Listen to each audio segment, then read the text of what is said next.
When I walked out of my house at 7:10 a.m., my patrol car was gone. Not moved, not relocated, gone. And the only thing sitting in my driveway was a bright orange tow notice from the HOA. 10 minutes later, the HOA president proudly told me she had my squad car towed. 20 minutes later, my police chief was placing her in handcuffs for grand theft auto. I'm a patrol officer for the county sheriff's department. Most days start early, and sometimes I take my marked squad car home when I'm on overnight or emergency standby. It's perfectly legal. Actually, it's encouraged because it increases police visibility in neighborhoods. Most people like it, except Karen. Karen was the HOA president. You know the type. Clipboard, permanent scowl, obsessed with community standards. For months, she complained that my squad car looked aggressive. Her words, not mine. One afternoon, she knocked on my door holding a stack of papers. "I'm here regarding your vehicle," she said. I stepped outside. "My patrol vehicle?" "Yes, it violates HOA parking regulations." I almost laughed. "Ma'am, that's a government vehicle." "That doesn't matter," she replied. "Rules are rules." I explained calmly that it was assigned to me by the department. I parked only in my driveway. The county allowed it. She shook her head. "The HOA board will review it." A week later, I received a letter. Not from the city, not from the county, from the HOA. $300 fine for unauthorized commercial vehicle parking. Commercial vehicle. A marked police cruiser. I walked straight to the HOA office. Karen greeted me with a satisfied smile. "You received the notice?" "Yes," I said, "and it's ridiculous." She leaned back in her chair. "The rules are clear." I tried reasoning with her. "Look, this car belongs to the sheriff's department. It's still parked in the community." Before leaving, I told her something very simple. Do not touch that vehicle.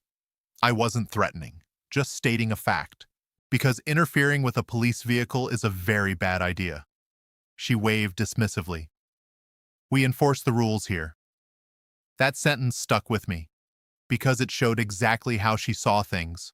Power first, reality later. Fast forward 2 weeks. I stepped outside with my coffee, ready for shift. My driveway was empty. At first I thought maybe another officer had borrowed the car overnight, but then I saw the bright orange paper taped to my mailbox. Vehicle removed by HOA authorized towing. My stomach dropped. They didn't just ticket it, they towed it, a fully marked police cruiser. I called the number on the notice. "Yeah," the dispatcher said casually. "We picked up a black and white patrol vehicle." "You towed a sheriff's department car?" Silence. "Wait, what?" "Where is it?" "Our impound lot." I rubbed my temples. This was about to get complicated. Instead of calling the station immediately, I decided to confirm something first. I walked straight to Karen's house. She opened the door, already smiling, like she'd been expecting me. "You saw the notice?" she said proudly. "You ordered the tow?" "Yes." "That vehicle belongs to the sheriff's department." She shrugged. "It violated HOA rules." I pulled out my phone and dialed my chief. He answered on the second ring. "Morning, officer." "Sir, small situation." "Define small." "The HOA president had my patrol car towed." Pause. Then he said 3 words. "I'm coming over." Karen crossed her arms. "You're overreacting." "No," I replied calmly. "You just stole a government vehicle." Her confident smile disappeared for the first time. "Excuse me?" "You authorized the removal of property owned by the sheriff's department?" That's when her tone shifted. "You're bluffing." I looked down the street, because right then, 3 sheriff's SUVs were turning into the neighborhood. Within 5 minutes, the quiet HOA street looked like the entrance to a police station. 3 sheriff's SUVs rolled in and stopped right in front of Karen's house. Neighbors began peeking through curtains. Garage doors opened slowly. Because when multiple sheriff vehicles show up on your street early in the morning, people notice. My chief stepped out of the lead SUV, and judging by his expression, he was not happy. Karen walked toward him with that same HOA president confidence, clipboard still in hand. "Good morning, officer," she said politely. My chief looked at me, then at Karen, then at the empty driveway where the patrol car should have been. "Where's the unit?" he asked. I nodded toward Karen. She had it towed. The chief turned slowly. "Ma'am, is that correct?" Karen straightened her posture. "Yes, it violated HOA parking rules." The street went completely silent. The chief took a slow breath, then asked one very simple question.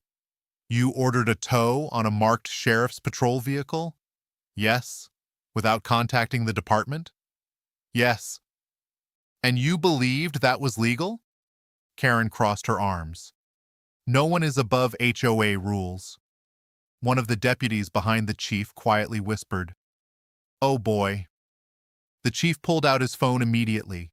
He called the tow company. The owner answered within seconds. "County Sheriff's Department," the chief said calmly. "Why did you tow one of my patrol cars?" Long silence. Then the man on the other end began talking very fast. "Sir, we were told it was an abandoned commercial vehicle." The chief cut him off. "You towed a marked law enforcement vehicle." Another long silence. "I didn't know that." The chief looked at Karen. "She told us it was unauthorized." Karen suddenly looked less confident. "Here's the thing most people don't realize. A patrol vehicle isn't just a car. It's government property. And removing it without authorization? That falls under vehicle theft laws." The chief explained it calmly, very calmly, too calmly. "Ma'am," he said, "that vehicle belongs to the county." Karen tried to interrupt. "I was enforcing—" "You interfered with law enforcement equipment." Her face started turning pale. "Okay," she said quickly, "let's just get it returned." One of the deputies spoke up. "It's not that simple." Karen blinked. "What do you mean?" the deputy explained. "Once a government vehicle is unlawfully removed, it becomes a criminal matter." The neighbors watching from their driveways were now fully invested. Phones were out.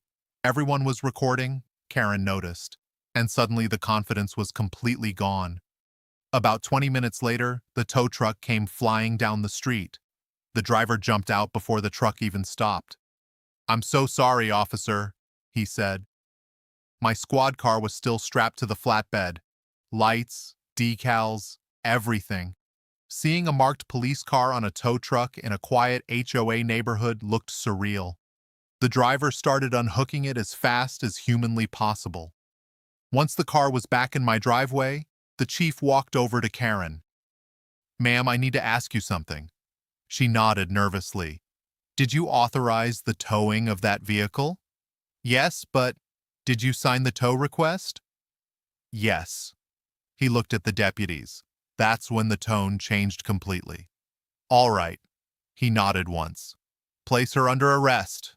Karen froze. "What?" One deputy stepped forward. "Ma'am, please turn around."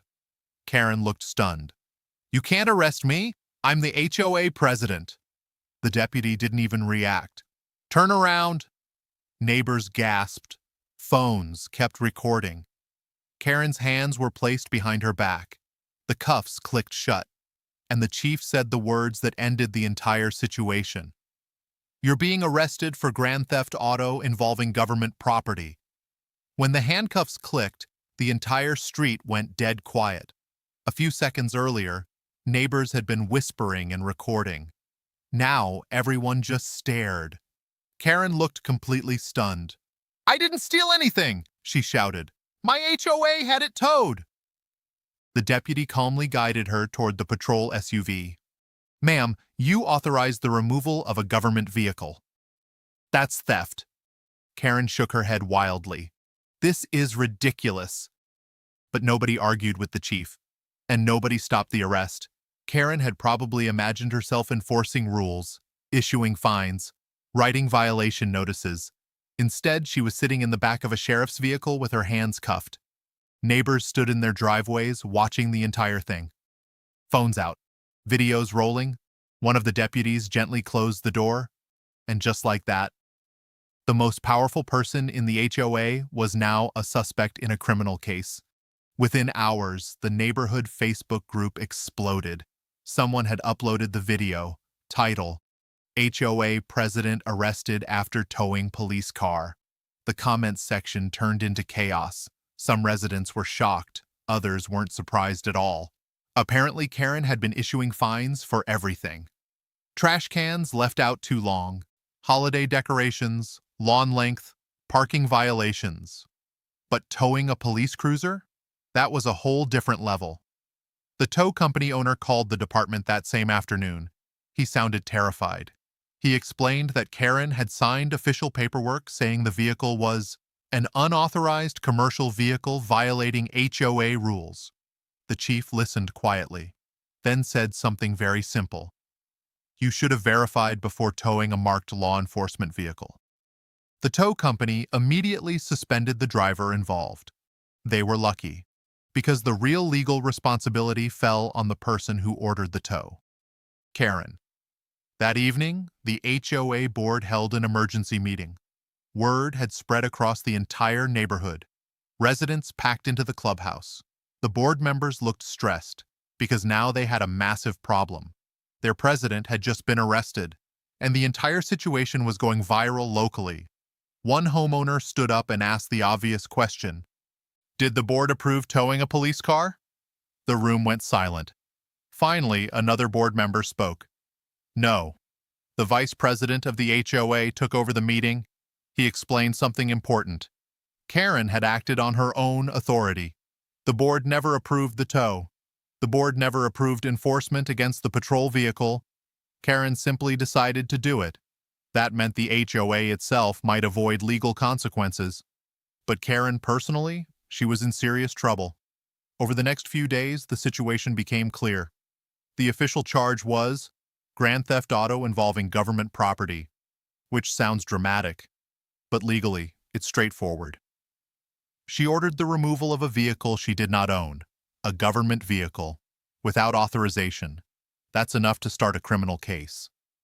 Her lawyer eventually negotiated things down, but it still involved court appearances, legal fees, probation, a permanent criminal record, all because she wanted to enforce a parking rule. A few days later, my patrol car was back to normal duty, parked right where it had always been, in my driveway. Nobody complained, nobody sent letters, and strangely enough, the neighborhood suddenly felt very supportive of having a police car nearby. About a month later, the HOA mailed a notice to every resident. It included a brand new rule. Actually, more like a clarification. Government emergency vehicles assigned to residents are permitted to park in driveways. I laughed when I read it. Because sometimes the most obvious rules only appear after a very expensive mistake. Life in the neighborhood returned to normal. Kids riding bikes, dogs barking, lawns getting mowed. But every once in a while, someone new moves in and asks about the patrol car parked outside my house. And one of the longtime neighbors tells them the story about the HOA president, the tow truck, and the morning she learned that towing a police cruiser is a very bad idea. Subscribe my YouTube channel for more HOA interesting videos.